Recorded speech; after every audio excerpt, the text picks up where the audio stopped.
আসসালামু আলাইকুম, welcome to my new video. আমি আজকে আপনাদেরকে তৈরি করে দেখাবো কেক পুডিং। চকলেট কেক এবং পুডিং একত্রে মিলেই তৈরি করেছি কেক পুডিং। পারফেক্টভাবে পুডিং এবং কেক তৈরিতে আমাদের অনেকের অনেক ধরনের সমস্যা হয়। এই সব সমস্যার সমাধানের টিপস থাকছে এই ভিডিওতে। একই ভিডিওতে যদি কেক এবং পুডিং তৈরির সব ধরনের টিপস থাকে তাহলে তো এই ভিডিওটা দেখাই যায়, তাই না? আশা করছি ভিডিওটি আপনাদের খুব ভালো লাগবে। তো চলুন আমরা শুরু করি। পুডিং কেকের ফার্স্ট স্টেপ হচ্ছে ক্যারামেলটা তৈরি করে নেওয়া। এর জন্য একটা প্যানে দিয়ে দিচ্ছি 100 গ্রাম অথবা 60 টেবিল স্পুন চিনি। যতটুক চিনি দিয়েছি তার ডাবল দিচ্ছি পানি, মানে 200 গ্রামের মতো পানি। এবার একটা হুইস্কের সাহায্যে একটু সামান্য নেড়ে আমি চুলার আঁচটা মিডিয়াম টু হাইতে করে আমার ক্যারামেলটা তৈরি করে নিব। এর মাঝে কিন্তু আর ক্যারামেলটা নাড়ানাড়ি করা যাবে না। এভাবেই চুলার উপর রেখে দিব যতক্ষণ পর্যন্ত না ক্যারামেলের কালারটা আসে। আপনারা অনেকেই অনেকভাবেই ক্যারামেলটা তৈরি করেন, আবার অনেকে আছে ক্যারামেলটা ঠিকভাবে তৈরি করতে পারে না। যাদের ক্যারামেলটা হয় না অথবা সুন্দর কালার আসে না তারা অবশ্যই আমার এই পদ্ধতিটা অ্যাপ্লাই করবেন। আশা করছি খুব সুন্দরভাবে ক্যারামেলটা তৈরি করতে পারবেন। আমার ক্যারামেলের এই কালারটা আসতে প্রায় 10 থেকে 12 মিনিট লেগেছে। আপনারা চাইলে আরও কয়েক সেকেন্ড রেখে ক্যারামেলের কালারটা আরও গাঢ় করতে পারেন, কিন্তু খেয়াল রাখবেন ক্যারামেলটা বেশি গাঢ় করলে কিন্তু তিতা হয়ে যাবে। আমার ক্যারামেলটা তৈরি হয়ে গিয়েছে। আমি ক্যারামেলটা এবার বেকিং মোল্ডে ঢেলে নিচ্ছি। আমার ক্যারামেলটা তৈরি হতে প্রায় 12 মিনিট সময় লেগেছে। আপনাদের চুলা আঁচের উপর ডিপেন্ড করে সময়টা একটু কম বেশি লাগতে পারে। তো ধৈর্য সহকারে ক্যারামেলটা তৈরি করার চেষ্টা করবেন। 6 ইঞ্চের একটা বেকিং মোল্ডে আমি ক্যারামেলটা ঢেলে নিলাম। ক্যারামেলটা কিন্তু সাথে সাথে বেকিং মোল্ডে ঢেলে স্প্রেড করে নিতে হবে, তা না হলে ক্যারামেলটা কিন্তু জমে যাবে, সহজে স্প্রেড করা যাবে না। আর ক্যারামেলটা যদি জমেও যায় তাহলেও কোনো সমস্যা নেই। আপনাদের বেকিং মোল্ডটা যদি এইরকম হয় অথবা স্টিলের হয় তাহলে আপনারা চুলার উপর আর কয়েক সেকেন্ড রেখে দিতে পারেন। এরপর দেখবেন ক্যারামেলটা আবার নরম হয়ে গিয়েছে। বেকিং মোল্ড যদি কাঁচের হয় তাহলে কিন্তু এটা আবার করা যাবে না। সেই ক্ষেত্রে আপনারা কয়েক সেকেন্ডের জন্য ওভেনে দিতে পারেন। ক্যারামেলটা স্প্রেড করে এটাকে এক সাইড করে রেখে দিব। এরপর তৈরি করব পুডিংয়ের ব্যাটারটা। এই জন্য আমি একটা বোলে 2টা রুম টেম্পারেচারে থাকা ডিম নিয়ে নিয়েছি।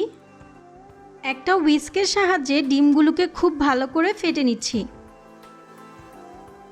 দিয়ে দিচ্ছি 1/4 কাপ অথবা 4 টেবিল স্পুন চিনি।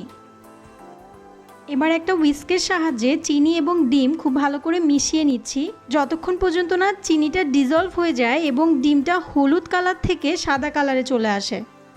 চিনি এবং ডিমের মিক্সচারটা সাদা হয়ে গিয়েছে এবং চিনিটাও ডিজলভ হয়ে গিয়েছে। এ পর্যায়ে দিয়ে দিচ্ছি 1 কাপ দুধ। দুধটা কিন্তু অবশ্যই রুম টেম্পারেচারে হতে হবে। আরও দিচ্ছি 1/2 চা চামচ ভ্যানিলা এসেন্স। ভ্যানিলা এসেন্স দিলে কিন্তু পুডিংয়ের ডিমের কাঁচা ভাবটা থাকবে না। এবার সব কিছুকে খুব ভালো করে মিশিয়ে নিচ্ছি। আমাদের পুডিংয়ের ব্যাটারটা কিন্তু রেডি। এবার তৈরি করব কেকের ব্যাটারটা। এজন্য প্রথমে আমি রুম টেম্পারেচারে থাকা 2টা ডিমের সাদা অংশ এবং কুসুমের অংশ আলাদা করে 2টা বোলে নিয়ে নিচ্ছি। আমি ডিমগুলোকে 1 ঘন্টা আগে ফ্রিজ থেকে বের করে রুম টেম্পারেচারে এনে এরপর ব্যবহার করছি। এবার একটা ইলেকট্রিক বিটারের সাহায্যে ডিমের সাদা অংশের ফোম তৈরি করে নিব। এই কাজটা কিন্তু আপনারা হ্যান্ড উইক্স দিয়েও করে নিতে পারেন, সেক্ষেত্রে সময়টা একটু বেশি লাগবে। এই পর্যায়ে দিয়ে দিচ্ছি 3 টেবিল স্পুন চিনি। চিনিটা 2 বারে দিয়ে হাই স্পিডে বিট করে ডিমের ফোমটা তৈরি করে নিচ্ছি। খেয়াল রাখবেন ডিমটা যদি রুম টেম্পারেচারে না হয় তাহলে ডিমের সাদা অংশ দিয়ে কখনোই এই রকমের ফোম তৈরি করতে পারবেন না। তাই কেক তৈরিতে ডিমটা অবশ্যই ভালো করে রুম টেম্পারেচারে এনে এরপর ব্যবহার করবেন। এবার আলাদা করে রাখা ডিমের কুসুমটাকেও একটু সামান্য বিট করে নিচ্ছি। ডিমের কুসুমেও দিয়ে দিচ্ছি 3 টেবিল স্পুন চিনি। এর মানে আমি কেক তৈরিতে মোট 6 টেবিল স্পুন চিনি ব্যবহার করেছি।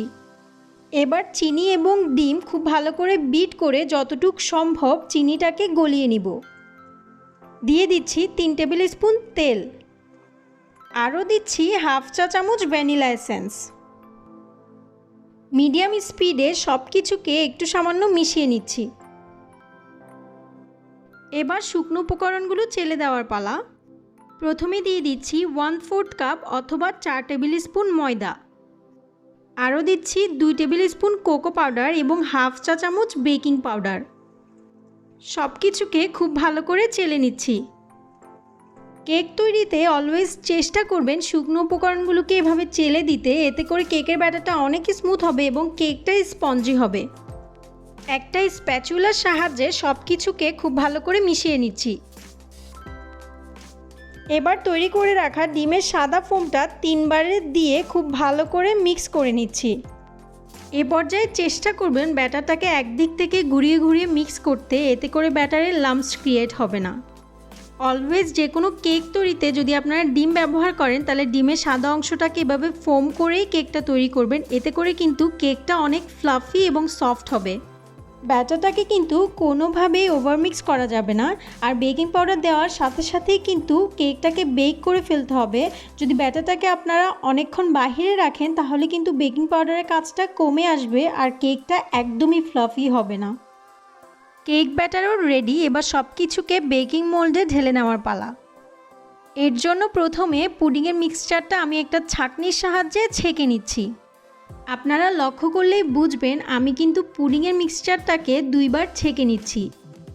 আপনাদের অনেকের কমপ্লেইন থাকে পুডিংটাকে একবার ছেঁকে দেওয়ার পরও পুডিংয়ের গায়ে গর্ত গর্ত থাকে। যারা পুডিংয়ের গায়ে ওই গর্তগুলো একদমই পছন্দ করে না তাদের জন্য একটা টিপস দিচ্ছি। অলওয়েজ চেষ্টা করবেন পুডিংয়ের ব্যাটারটাকে 2 থেকে 3 বার ছেঁকে নিতে। 2-3 বার পুডিংয়ের মিক্সচারটা ছেঁকে দিলে দেখবেন গর্তগুলো একদম গায়েব হয়ে গিয়েছে। কেকের ব্যাটারটা পুডিংয়ের মিক্সচারের উপর দিয়ে দিচ্ছি। চিন্তার কোনো কারণ নেই, কেকের ব্যাটারটা কিন্তু পুডিংয়ের মিক্সচারের সাথে মিশে যাবে না। ঘনত্বের কারণে কেক ব্যাটারটা কিন্তু পুডিংয়ের মিক্সচারের উপর ভেসে থাকবে, মিক্স হয়ে যাবে না। বেকিং মোল্ডটাকে এভাবে একটু ট্যাপ করে দিচ্ছি, এতে করে কেক ব্যাটারটা সমানভাবে স্প্রেড হবে এবং যদি কোনো এয়ার বাবলস থাকে তাহলে সেগুলোও চলে যাবে।